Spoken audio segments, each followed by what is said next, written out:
We'll just do our thing. We're live. Hello. this Hello, everyone. this is us finding our way. This is the first time we've done this. Oh my God, how fun. And here Can comes Gail. can Hi, I Gail. hi, can I help in any way? We're live. We're live. Thanks for being here, Gail. This is what it's called when you have support, even when you're not sure of who's going to pop in to help you. Here comes Gail. It's so awesome. Thank you, Gail. So, Catherine, Okay. we're live. Well, yeah, we are, but I'm trying to be live as well on Instagram. And it's giving, I went through it, we practiced it, and it told me what to do, but it's not working. So we'll Well, have then to that's all right. figure Then guess what? it out. This is what it's all about, right? Real time. It's all good. We'll Yeah, go live it's on all Instagram next time. yeah. Anyway, hi Yeah. everyone. Hello, everyone. We're so glad you're here. We have a formal introduction to kick this off, and then Catherine and I are going to jump into conversation. I just want to say welcome to Between Us Navigating Lipedema Together. So, Catherine, shall we do our official introduction and then we'll jump into our content? What do you think? Yeah, go ahead, Lisa. All right. So, hey, everybody. Welcome to Between Us Navigating Lipedema Together, a podcast where personal journeys and expert insights intersect, led by Dr. Catherine Sayo and yours truly, Lisa Duerre. Okay, isn't this fun? I feel like I feel like all thumbs. Like I have five different things going on at the same time because I've been doing the back end. But anyway, give me a second. In this series, we'll share stories about workplace challenges and triumphs when it comes to managing lipedema while maintaining a full time career. Let me restate that the way that I say it, which is that everything we do is a tad bit more that we have to be aware of. And when you're out in the world, when you're doing your thing, when you're intensely focused on whatever your purpose is, there's more you have to think about. And that's what we're here to talk about. Right, Lisa? Catherine couldn't say it better myself. When I think about working full time and navigating lipedema, I'm really glad we're having this conversation because one of the things that I know is, boy, I wish I had us earlier in my career and in my journey with lipedema. So we're here to pay that forward, right? We're here to bring it forward. Um, I think what I'd like to do is, if I could, I just want to jump into some questions and be a value add now that we've got everything. If you're wherever you are, give us a chat. Let us know you can hear us and see us today. Oh, look at this! I see it already. Nancy, hey. Let's see.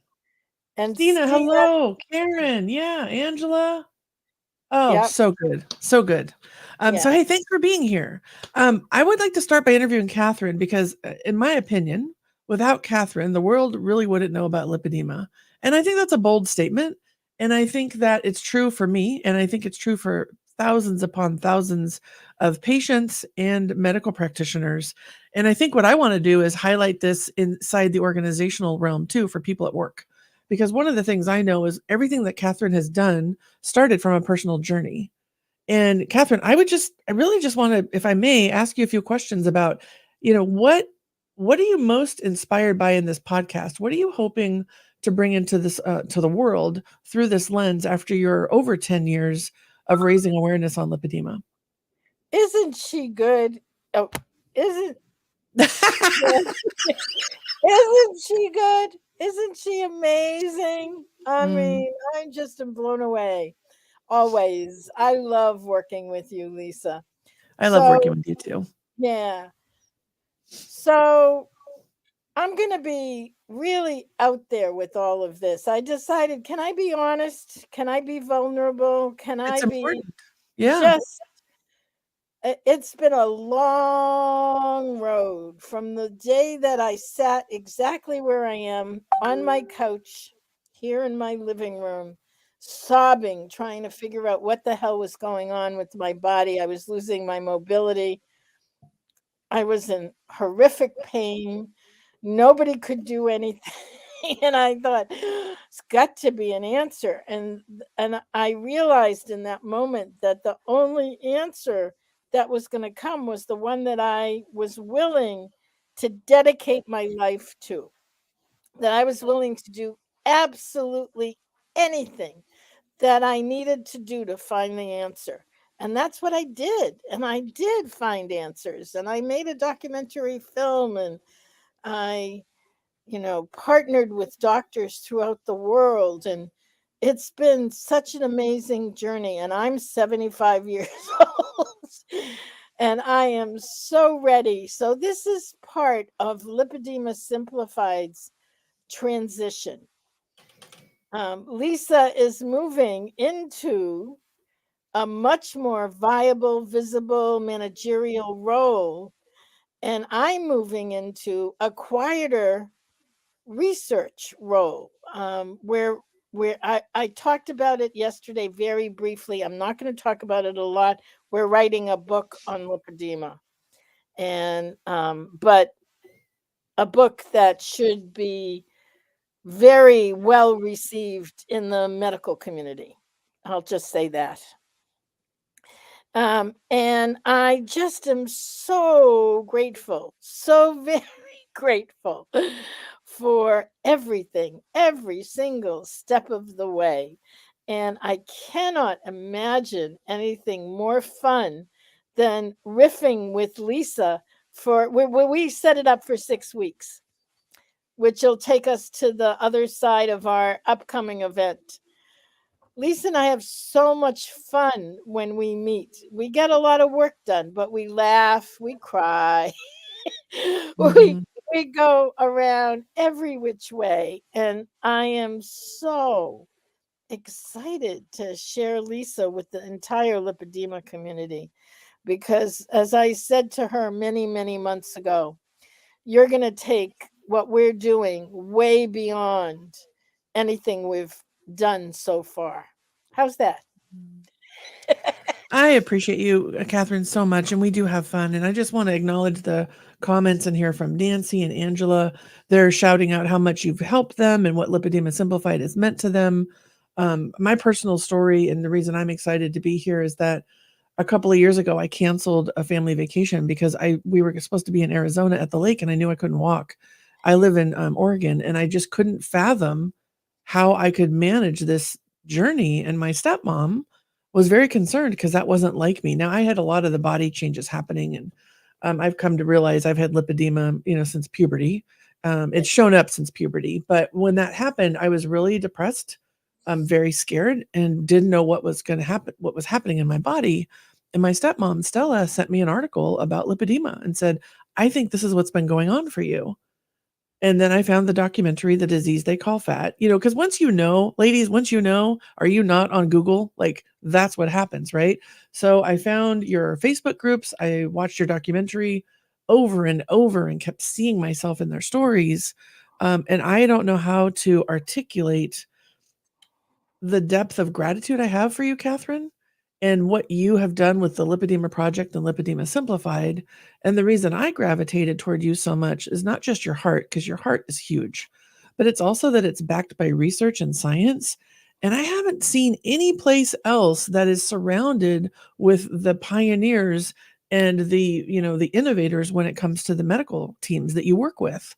And Mhm. so I just want to say thank you for not just telling your story, but for inviting the medical community, the researchers, the patients to bring their voices forward, and to then equip all of us through the offerings that we're that are putting out in the world. And I think that's really understated. And I just know that for me, once I got the science and the research and the heart, right, patient stories, I began to be able to figure out what I could do. I haven't had surgery yet, right? I'm still in the process. I just knew I had to figure out how to walk again the best I could.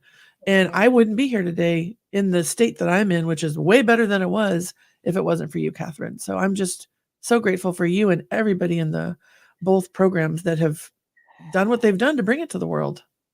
Thank you. Thank you so much. And I want to say it's true. I've worked my ass off for years, You have worked your ass off for years. Yes. but couldn't have happened without the community.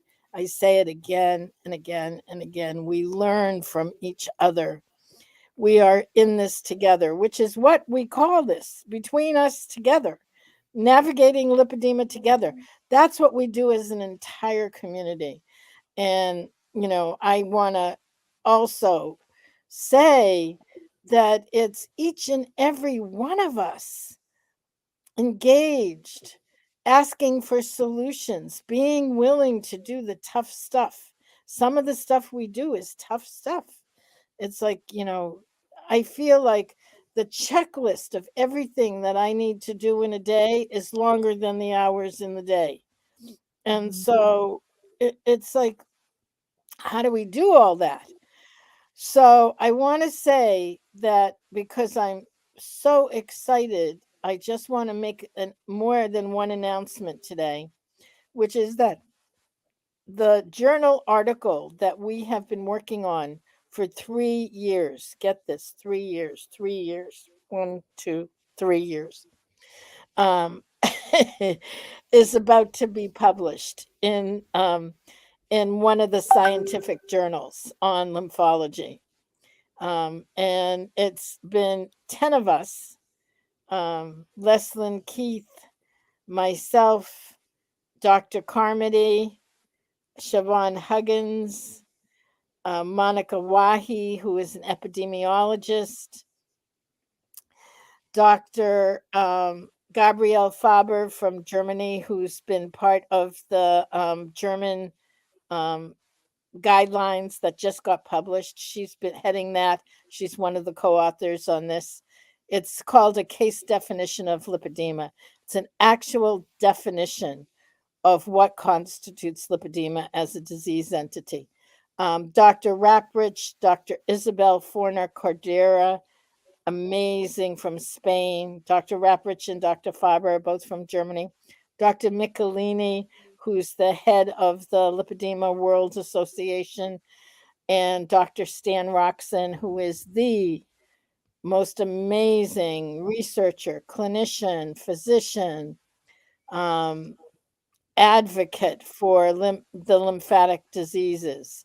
And he's out of Stanford. And so that's about to be published. And you can bet we're going to be shouting it from the rooftops, because from the days when the insurance companies, their common response was, this is novel, this is new, we don't even have a code for it yet. All of that is fastly becoming obsolete, because we have what's needed to really show up and get the support and help that has been needed all along. Yay. Is I that mean, cool? I wish I had a sound effect to like have confetti blow, because we were talking about this with one of our one of the groups that we work with to talk about marketing and such, right? And you were good talking about this, and they were looking at us and I was like, you don't understand what this means. What Yeah. this means is now there's a common definition, agreed upon definition, so research can be done, so we can work towards I'm going to be bold and say curing this.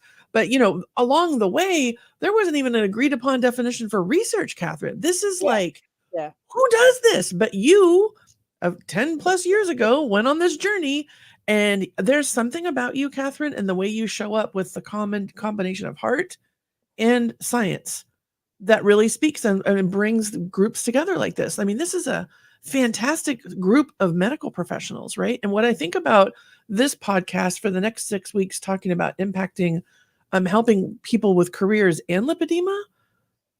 Imagine being able to walk into work and say, "Hey, I have this disease, right? I'm going to do this great thing at work, and I have this medical need, right? And it's actually understood, and Mm-hmm. you'll have time to go to MLD or complete decongestive therapy, take time off for whatever you need, have accommodations to put your legs up, or be what imagine that world." Yeah. And I think we're on that path, and I am so excited.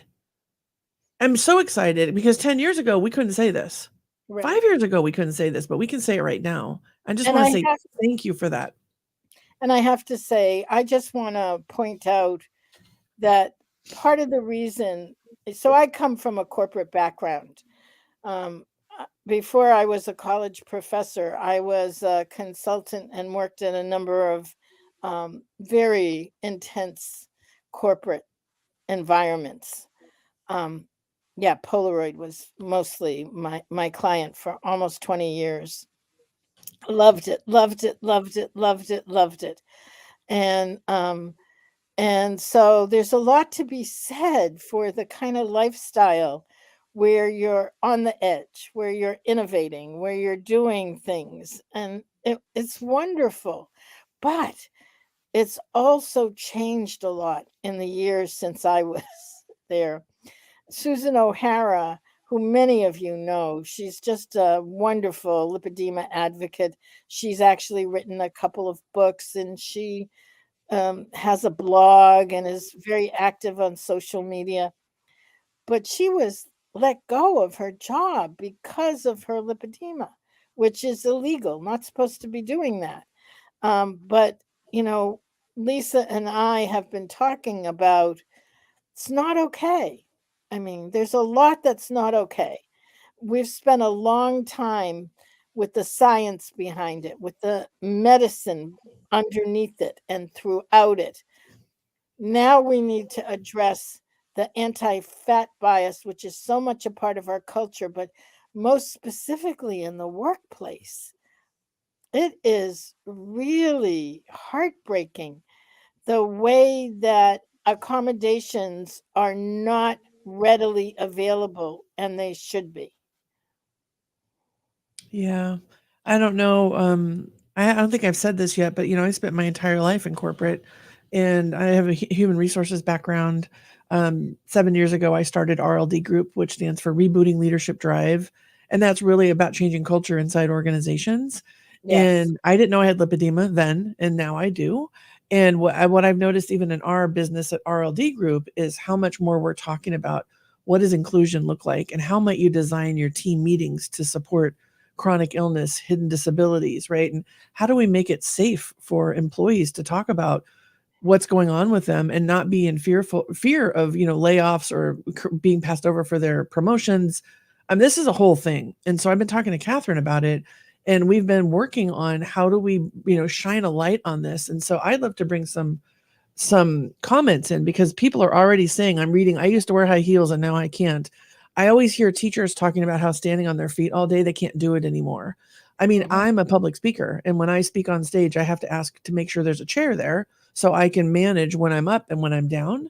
Um, so I don't know, Catherine, should we just go through here for a minute? We're all about community. Let's bring the voices in Oh, and yes. see Yeah, what go people ahead. are saying. Yeah, let's Yeah, see. I know Nancy up top had said, um, there was something you wrote about high heels. We're going to find that one.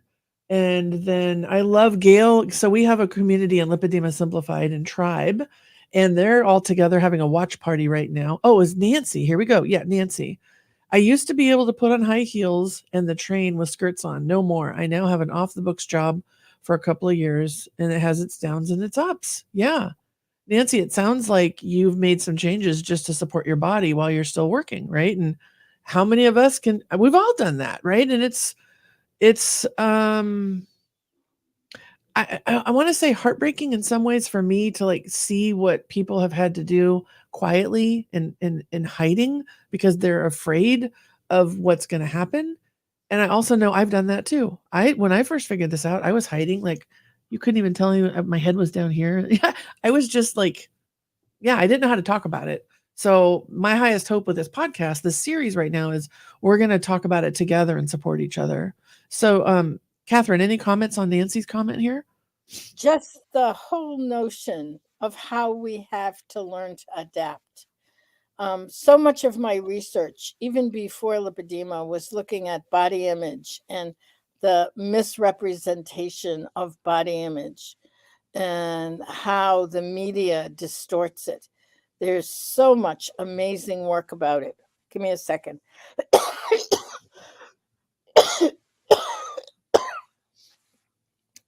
And, you know, it goes so deep.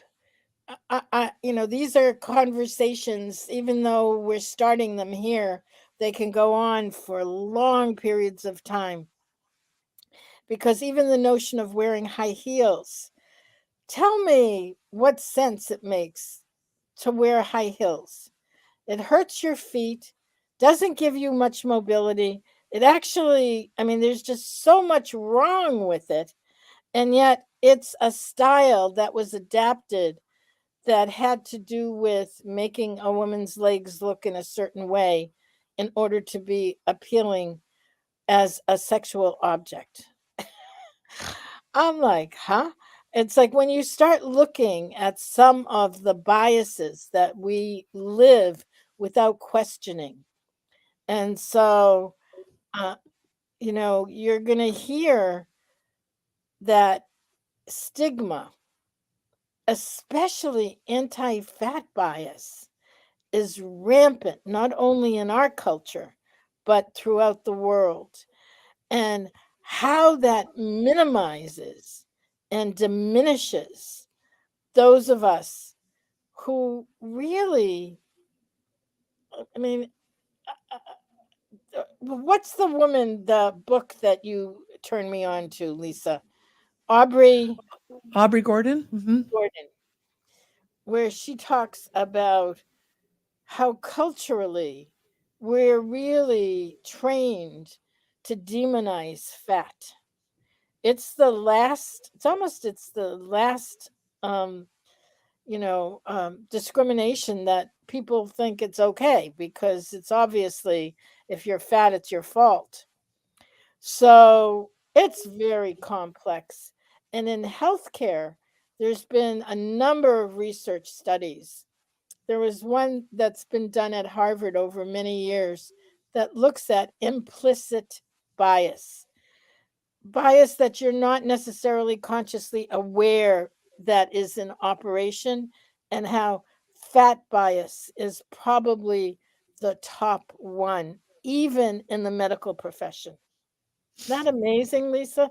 The thing that I was looking up a statistic while you were talking. So one of the things that blows my mind is my unlearning my own biases about fat, and I've had them my whole life about my own self, not other people. That's the icing on the cake. I'm talking just in my own body with my lipedema legs and my lipedema arms since I was 11.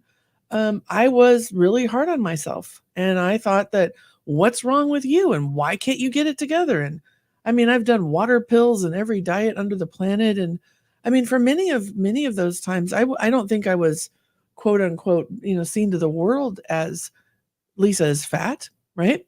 And yet I said that to myself. And why does that matter? Like what does our body size matter? So I've been unraveling that. It's been a journey, and Aubrey Gordon has really inspired me. If you've all haven't seen her work, she is mind-blowing at just talking about it in a way that's accessible. And I've spent many days just thinking about, I've spent decades hating my body because I had a disease I didn't understand, and society's standards, my body didn't match up to them. And I recognize the privilege I have in even saying that, because I'm still many times able-bodied in a world designed to be able-bodied, right? So there's layers of this, and there's layers of bias that I'm unlearning in my own experience of my own body.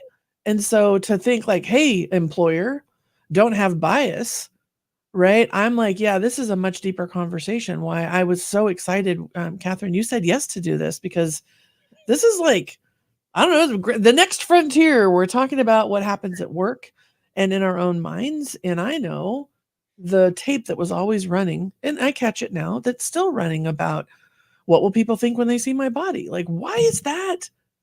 Yeah. Yeah. Anyway, I just want to say I'm really glad we're doing this. I think it's really important, and I want to bring a couple more voices in if we can. Catherine, is there anything in here you want to Yeah, bring? I actually want to extend an invitation. You and I had talked about this. I have a feeling you'll be happy with this little suggestion. Hmm. Is Crystal Ellingson is posting. Crystal, I'd love to invite you to join Lisa and I for one of our podcasts and come and share your story to our community. Absolutely. Yeah, and so we're going to be doing this for the next 6. No, this is one. So 5 more. We're going to do 5 more Monday mornings at 11 a.m. Eastern time. So send us an email. Let us know which one you want. And because Crystal's story is just so inspiring and just so embracing the kind of issues that we're talking about. How Yeah. do you ask for accommodations when there's so much shame that is internalized? Shame is at the very core of how most of us experience ourselves, that there's something fundamentally wrong.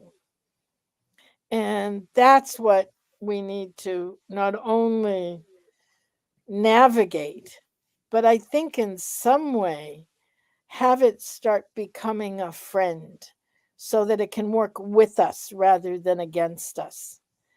Um, Again, there's so much in the literature, the scientific literature. Uh, there was one study that I used in my research where young kids, I'm talking about kindergarten kids, I'm talking about, 4 and 5 year olds, were given drawings, line drawings, as to who they wanted to be friends with. And the entire population of these kids, nobody wanted to be friends with the fat person in the drawing. And if you think about that, where do we learn that? How do we learn that? How do we learn to demonize ourselves as we struggle with weight issues, as we struggle with lipedema, as we struggle with our own sense of self and identity and connectivity? Anyway, when you were talking, Lisa, I um I presented at the NLN, the National Lymphedema Network, had their big conference in Philadelphia in October last year. And I was presenting. And the way that they set it up is everybody was presenting standing. Mhm. I couldn't stand. I could barely go up the steps at that point. Last year was a year I was quite ill. And anyway, they were wonderful. They set up a chair and a little thing and a plant and but it's this thing about having to always be aware and take care of oneself in all these different environments. Because for me, that was the workplace. Making Mhm. a presentation for me is the workplace. Yeah. Yeah. I think we're on to something, my friend Catherine. We're taking this into the workplace, and we're going to be supporting the community with this, probably our own healing in the process, Yes. right? And the voices here. And I just want to say to Stina and Kathleen and Crystal and Bethany and Gail, we're seeing your comments. I really appreciate how you're affirming or putting your own stories in here. One of the things I'm doing is I'm talking about this a lot on LinkedIn now. And I got to say, going on LinkedIn and talking about this was very scary for me. So if you're on LinkedIn, please follow Catherine and I. We're talking about it in the workplace on that platform too. Um, your thoughts, your ideas, articles, inspiration, stories, all that. This is ours. This is between us, right? Navigating lipedema together. So please do that. And I think the other thing I just want to say is we don't know if this time's going to be the right time, especially if you're working. Monday mornings may not be the best time. We just thought we'd give it a try. So thank you for joining us live. If you're watching the replay, please comment and let us know you're here. I would say the greatest gift, and I've learned this through just being in relationship with Lipedema Simplified and Lipedema Project, is that you liking, sharing, commenting, that helps us amplify the message. So if this meant anything to you today, or you had an aha or a sigh of relief that we're talking about this, please share it. We're coming back to you next week as well. And Catherine, I'd love to just give you a chance to close us out with your thoughts and where your heart's at in this conversation right now.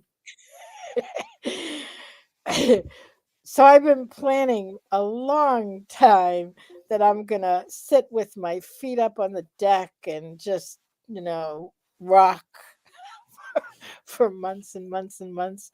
But I have to say, Lisa, this is so thrilling to bring this work into the world that I may hang out with you for a little while longer. Mm. I hope so. I hope Yeah, so. This book that you're writing needs to be put out yeah, there. And I think the cool thing for me is thank you for making space for me to do what I do at RLD Group, to yeah, be over here in Lipedema Simplified and Lipedema Project, because what I'm finding is the intersection of everything we do inside organizations, as well yes, as my lived experience here.